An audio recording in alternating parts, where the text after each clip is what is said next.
morning, everyone. We're back, Young Love After 50, and we're just a part of the infection. We are going to infect one another with laughter is contagious. So we're going to maximize this opportunity.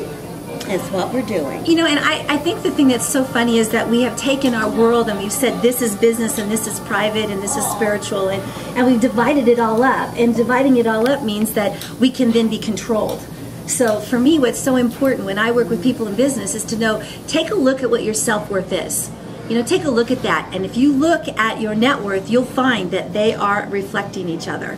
So when you put yourself in a position where your net worth is low, don't try to like get busy and read these books and do this thing and that thing and learn that and get this and pay millions of dollars to learn this and get books.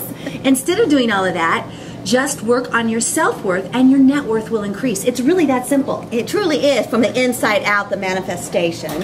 Absolutely. From the inside out. So when we talk about investigating our self-worth, is it the self-talk that we go to first? That committee in our head, that old voice? And habit. It's habit.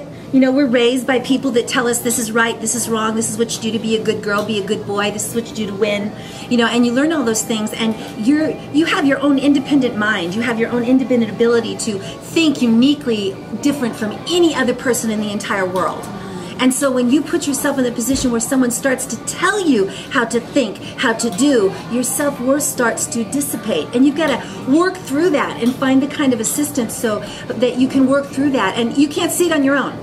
Because you were raised not to see it on your own. Because the way that we can keep the masses doing what we want the masses to do, the way we can do that is to keep them thinking that there's one way to think, one way to be successful, to be strong. This is the definition of success.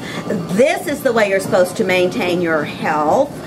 This is, intelligence is way more valued than wisdom, you know, which I don't know about you, Teri. It's my wisdom I want to access. Oh, there's no doubt, and I think that, but the funny thing is that I've seen in my life with all these great men I've been fortunate enough to work with and be around and coach and help, is that when the humor comes back out of them that they lost somewhere along the way, when somewhere along the way, 14, 15, they weren't tall enough, they weren't handsome enough, or the girls weren't beautiful enough, or didn't have the right build, or they weren't a little cheerleader, or whatever it was, you know, they lost that humor of life, that life is meant to be something that's fun and funny, but we start taking it really seriously. Oh, and then when we take it really seriously, we now are more, you know, my three-piece suit makes me look, you know, like I'm more, you know, I have more, I make more, I am more, you know, and so then I get to get that mask more and more and more and more involved in my relationships with people, and they don't ever get to see me, so the chances of them wanting to do business with me or to trust me has been dissipated by what this culture has taught me to present. Well, let me tell you, Teri, okay, because you tell me, because I just don't think you speak out. I think you need to speak out, girl. I think you need to speak out. Well, you know, it's what I call striving for the ideal while we deal with the real.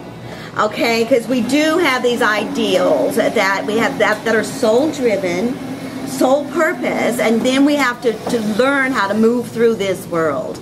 And we have been truly sold a bill of goods, especially in the last 30 years with this more consumerism mentality.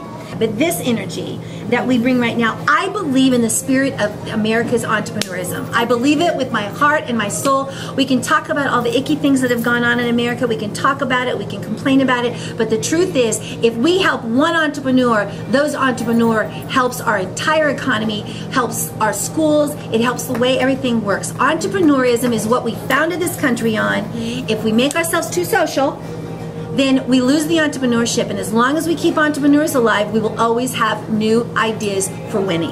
And that's what matters, and that's what the club offers. No more wishing to be great as an entrepreneur. You actually can become excellent at your business. Own it. Own your own empowerment, and come in. You'll receive the encouragement and the understanding, and there's always room for more.